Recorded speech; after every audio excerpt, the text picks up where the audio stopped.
नमस्कार। आज मैं आपसे क्रिएटिव थिंकिंग इन मैथमेटिक्स गणित में सृजनात्मक चिंतन के बारे में चर्चा करूंगी। इस वीडियो के माध्यम से हम चर्चा करेंगे कि गणित में सृजनात्मक चिंतन क्या है और शिक्षक गणित कक्ष में विद्यार्थियों में सृजनात्मक चिंतन का विकास कैसे कर सकते हैं। हम प्रारंभ करते हैं गणित के चिंतन कौशलों के बारे में। सबसे पहले प्रॉब्लम सॉल्विंग। कोई भी समस्या जब हो, कोई भी गणित की जो समस्या हो, उसको सॉल्व कैसे करना है, वो हुआ problem solving. Decision making, ability to choose a best response. Analytical thinking means analysis and logical reasoning के साथ चिंतन करना। Creative thinking, ability to create novel ideas and product. तो इस तरह से problem solving, decision making, logical reasoning और creative thinking का विकास करना गणित शिक्षण के प्रमुख उद्देश्य हैं। तो शुरू करते हैं कि क्रिएटिव थिंकिंग है क्या। What is creative thinking?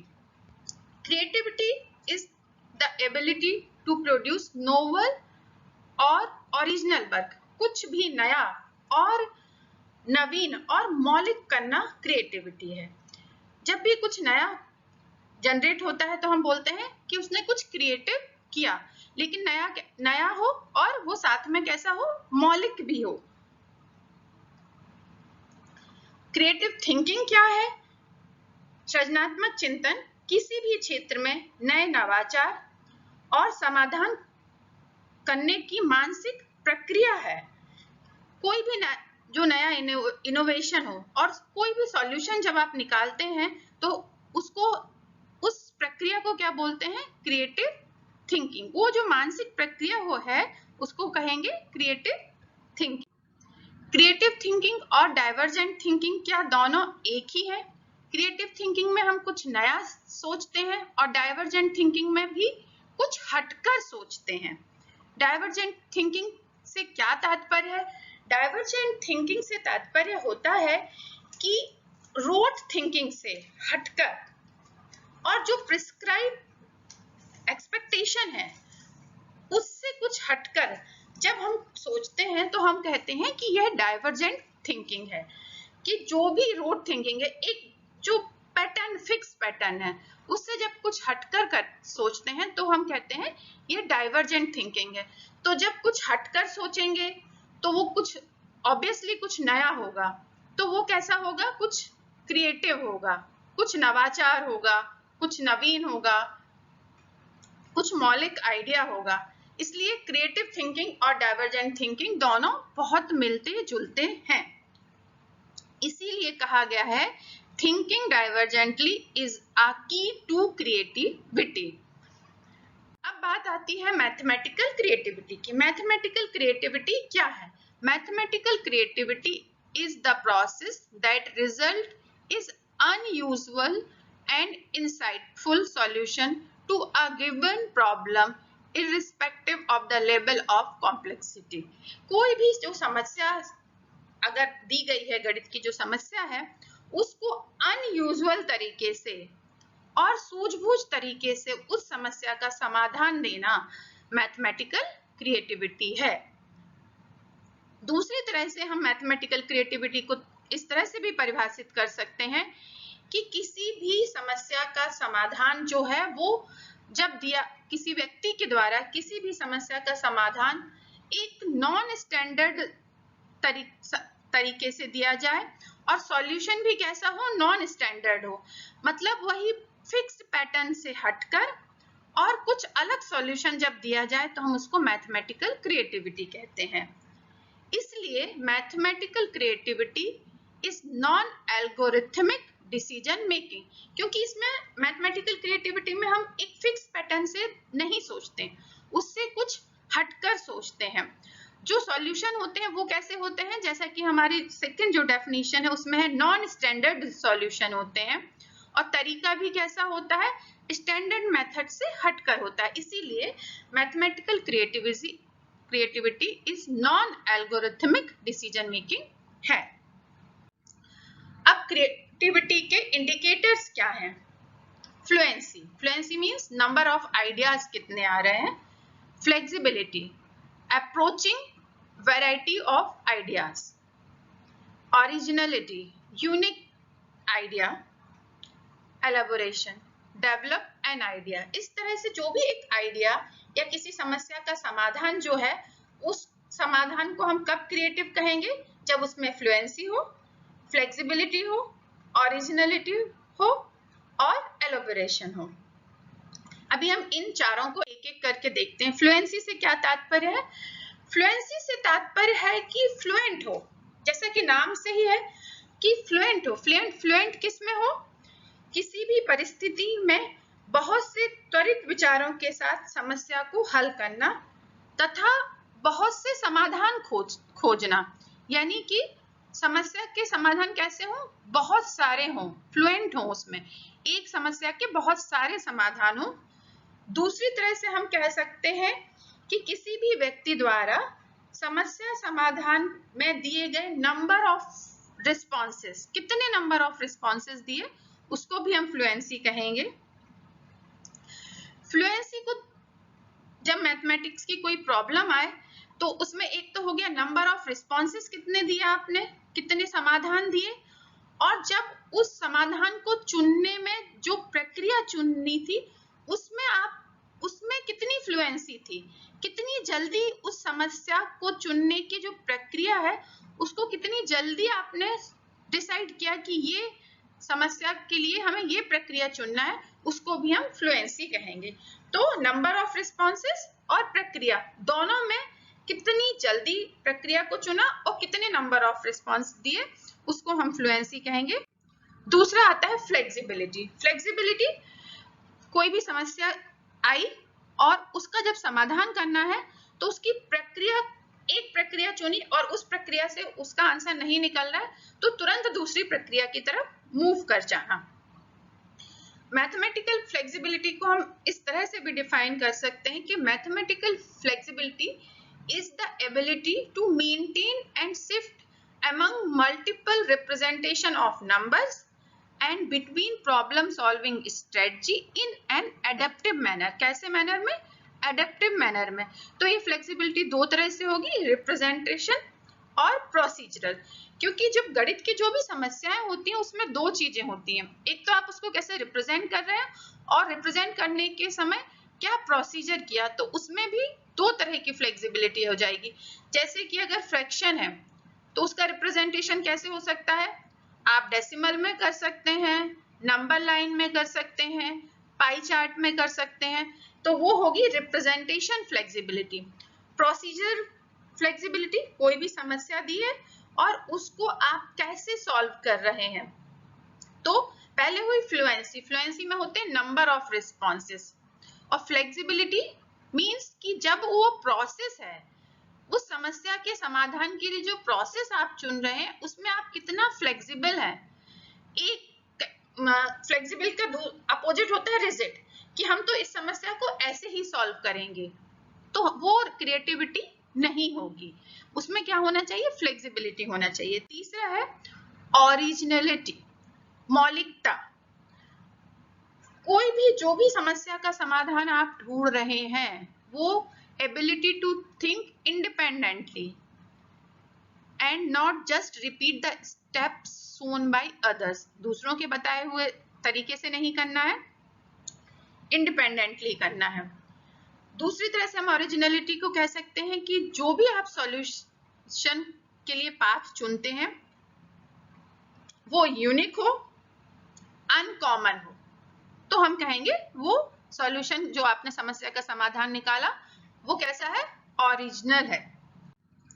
Last है एलेबोरेशन. जब भी कोई सॉल्यूशन आपने दिया, वो सॉल्यूशन को एलेबोरेट करना है, वह कितना यूजफुल है, रेलिवेंट है, जो है सॉल्यूशन है वो लॉजिक क्या है, उसमें लॉजिकल कंक्लूजन क्या है. जब ये सब आप डिटेल कर देते हैं तो उसको बोलते हैं एलेबोरेशन. तो इस तरह से मैथमेटिकल क्रिएटिविटी के चार पैरामीटर हुए: fluency, flexibility, originality and elaboration. ये तो हुए कि मैथमेटिकल क्रिएटिविटी है क्या. अब आती है कि शिक्षक कैसे मैथमेटिकल क्रिएटिविटी को कक्षा में बढ़ाएंगे। गणित के शिक्षण के द्वारा बच्चों में सृजनात्मकता का विकास कैसे किया जा सकता है। बहुत सारे तरीके हो सकते हैं जिससे कि गणित में की कक्ष में सृजनात्मकता का विकास किया जाए। सबसे पहला है open ended task. Open ended task विद्यार्थियों को ऐसी प्रॉब्लम दी जाए जिसके मल्टीपल सॉल्यूशन हो। ऐसी प्रॉब्लम ना दी जाए जिनका एक ही आंसर हो।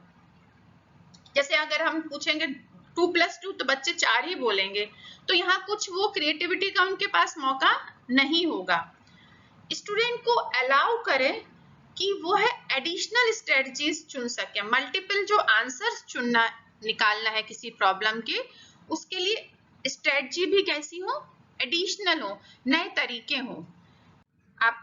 इसको आप एक उदाहरण द्वारा समझ सकते हैं कि मान लीजिए आपने बच्चों से कक्षा में कहा कि एक रेक्टेंगल है जिसका पेरीमीटर 32 मीटर है, तो इसका एरिया क्या होगा। क्योंकि आपने पेरीमीटर दे दिया 32 मीटर, लेकिन एरिया निकालने के लिए क्या चाहिए, लंबाई चौड़ाई चाहिए रेक्टेंगल की। अब 32 मीटर पेरीमीटर में अलग अलग लंबाई चौड़ाई के रेक्टेंगल बन सकते हैं। तो find as many different rectangle as you can. बच्चों से आप कहें कि 32 पैरामीटर वाले रेक्टेंगल बना लीजिए जिसका पैरामीटर 32 मीटर हो। तो उसके लिए वो अलग अलग तरह के रेक्टेंगल्स बच्चे बनाएंगे। जैसे कि आप देख सकते हैं, अगर एक रेक्टेंगल लिया जिसकी लंबाई 10 है और चौड़ाई 6 मीटर है, एक ऐसा भी हो सकता है जो स्क्वायर हो, जिसकी सभी भुजाएं बराबर हो, 8-8 मीटर की हो। तो इन रेक्टेंगल्स का जो एरिया होगा वो भी अलग अलग होगा। 10 मीटर लंबाई और 6 मीटर चौड़ाई के लिए एरिया अलग होगा। इसकी जगह अगर बच्चा 9 मीटर और 7 मीटर चौड़ाई का लेता है, लंबाई 9 मीटर ले ली और चौड़ाई 7 मीटर ली, तो उसका एरिया अलग होगा। तो जब कक्षा में 25 या 30 जितने भी बच्चे हैं और उनको ये ओपन एंडेड टास्क दिया, तो बच्चे अलग अलग सॉल्यूशन लेके आएंगे और वो अलग अलग तरह से सोचेंगे। तो यहाँ पर मैथमेटिकल क्रिएटिविटी दिखाई देगी। जो हम बोल रहे हैं, फ्लेक्सिबिलिटी होगी, फ्लुएंसी होगी, ओरिजिनलिटी होगी और एलाबोरेशन होगा। दूसरा एग्जांपल इस तरह का दे सकते हैं, हाउ आर 16 and 64 सिमिलर। बच्चों से पूछे 16 और 64 कैसे, इनमें क्या सिमिलरिटीज है। मे बी बच्चे बोले दोनों इवन नंबर से, हो सकता है बच्चे बोले दोनों होल नंबर से, हो सकता है बच्चे बोले दोनों स्क्वायर नंबर से, हो सकता है बच्चे बोले कि ये 2, 4, 8 से डिविजिबल है। बहुत सारे तरीके से हो सकते हैं, वो इसका फैक्टर्स भी बता सकते हैं।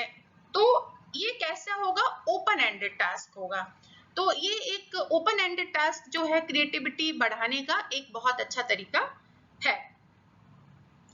इसके बाद दूसरा तरीका है क्रिएटिविटी बढ़ाने का कि स्टूडेंट को कुछ प्रॉब्लम्स दी जाए, कुछ सिचुएशन दी जाए जहां पर स्टूडेंट खुद प्रॉब्लम्स को क्रिएट करें। कैसे, स्टूडेंट को मोटिवेट करें कि वो बहुत क्वेश्चंस पूछें और प्रॉब्लम्स को खुद जनरेट करें। स्टूडेंट्स को कहें कि उनको एक सिचुएशन दी जाएगी, उस पर वो जितनी भी ज्यादा समस्याओं का निर्माण कर सकते हैं वह करें। एग्जाम्पल के लिए, अगर आप बच्चों को बोलें कि कक्षा 7 में 24 लड़के हैं और 15 लड़कियां हैं, इस पर आप बताइए क्या क्या आप प्रश्न बना सकते हैं। हो सकता है बच्चे बोलें कि कक्षा 7 में 24 लड़के हैं, 15 लड़कियां हैं, तो कुल कितने बच्चे हैं। एक सिंपल सा प्रश्न ऐसा बना सकते हैं। हो सकता है दूसरा बच्चा बोले कि एक 24 लड़के हैं, 15 लड़कियां हैं, तो बताइए कि बॉयज का प्रतिशत कितना है। हो सकता है दूसरा बच्चा बोले कि कक्षा 7 में गर्ल्स का प्रतिशत कितना है। अगला स्टूडेंट हो सकता है वही स्टूडेंट बोले कि बॉयज और गर्ल्स में डिफरेंस कितना है, 24 बॉयज हैं, 15 गर्ल्स हैं, तो दोनों बॉयज और गर्ल्स की संख्या में कितना अंतर है और अंतर का प्रतिशत क्या है। तो अलग अलग तरह की प्रॉब्लम्स जनरेट बच्चे करेंगे, और जब वह ये प्रॉब्लम्स को क्रिएट करेंगे तो क्या होगा कि उनका दिमाग एक रूटीन पैटर्न से हटकर चलेगा और कुछ नया सोच पाएंगे। अगला आप कक्षा में एक कह सकते हैं बच्चों से कि ओवरकम फिक्सेशन, जो फिक्स पैटर्न है उससे विद्यार्थियों को बाहर निकालना। A key aspect of creativity is to break free from routine pattern of thinking. Students try to avoid rigid and fixed pattern of solving problems. Help them in examining a problem from different perspective and arriving at better solution. बच्चों को बोले कि उनको motivate करें, encourage करें कि समस्या को डिफरेंट पर्सपेक्टिव से देखें और एक बेटर सॉल्यूशन पर बच्चे आए। इसके लिए क्या कर सकते हैं, बहुत से उदाहरण हो सकते हैं। आपने बच्चों से कहा कि ऐसे 2 नंबर बताइए जिनका सम कैसा हो, 11 हो और डिफरेंस कितना हो, 2 हो। बच्चे बहुत सोचेंगे, अगर वो फिक्स पैटर्न पे सोचेंगे 11, 1 और 10 11 हुए पर इनका डिफरेंस 9 हुआ, 2 और 9 11 हुए लेकिन इनका डिफरेंस 7 हुआ। तो इस तरह से जब बच्चे सोचेंगे, वो सोचते सोचते हो सकता है उनके पास एक सॉल्यूशन आए कि 6.5 और 4.5 ये दोनों नंबर्स हैं जिनका सम कितना है, 11 है और डिफरेंस कितना है, 2 है। तो जब वो फिक्स पैटर्न से सोच रहे थे कि वो सिर्फ होल नंबर्स को ही सोच रहे थे कि वो 1 2 पॉइंट में डेसिमल वाले नंबर को नहीं सोचेंगे, तो इस तरह के प्रश्नों के उत्तर नहीं दे पाएंगे। दूसरा, आप ऐसे प्रश्न भी बच्चों से पूछ सकते हैं, what mathematical symbol can be placed between 7 and 9 to get a number bigger than 7 and smaller than 9। बच्चे बोल सकते हैं अगर इनके बीच में अगर हम डेसिमल रख दें तो 7.9 जो 7 से तो बड़ा होगा लेकिन 9 से छोटा होगा। तो इस तरह के जो प्रश्न है, तो मतलब प्रश्नों में वैरायटीज हो, वैरायटी मतलब ऐसे प्रश्न पूछे जो फिक्स्ड पैटर्न से हल करने पर ना आए। अन्य और तरीके हैं जिससे आप सृजनात्मकता का विकास कर सकते हैं। बच्चों को गलतियां करने दें, उसमें उनको ज्यादा रोके नहीं। ऐसे असाइनमेंट और प्रोजेक्ट दें जिसमें उनको बहुत सी स्ट्रेटजीज को यूज करने का मौका मिले। जब बच्चे इनोवेटिव आइडियाज के साथ आए तो उनको प्रशंसा करें। ऐसी एक्टिविटीज दें जिसमें कि बच्चों को रिस्क लेने का मौका मिले। बच्चों कक्षा में शिक्षक और विद्यार्थियों के बीच में इंटरेक्शन होना चाहिए। जब इंटरेक्शन होता है तो भी सृजनात्मकता का विकास हो पाता है। प्रक्रियाएं महत्वपूर्ण है, ना कि रिजल्ट। तो बच्चे जिस रिजल्ट पर आए हैं, जो भी सॉल्यूशन निकाला है वो कैसे निकाला है उस पर ज्यादा महत्व दिया जाए। और खास बात कि बच्चों को मौका दें कि वह इंटरप्रिटेशन निकाल सकें, वह किसी भी सॉल्यूशन को इंटरप्रिटेट कर पाए, उसको तर्कसम्मत तरीके से रख पाए। तो मैं उम्मीद करती हूँ कि आपको ये सारे तरीके समझ में आए होंगे कि सृजनात्मक चिंतन क्या है और गणित की कक्ष में सृजनात्मक चिंतन का विकास कैसे करेंगे। मैं उम्मीद करती हूँ कि आप इन तरीकों को अपनी कक्षा में अपनाएंगे। धन्यवाद।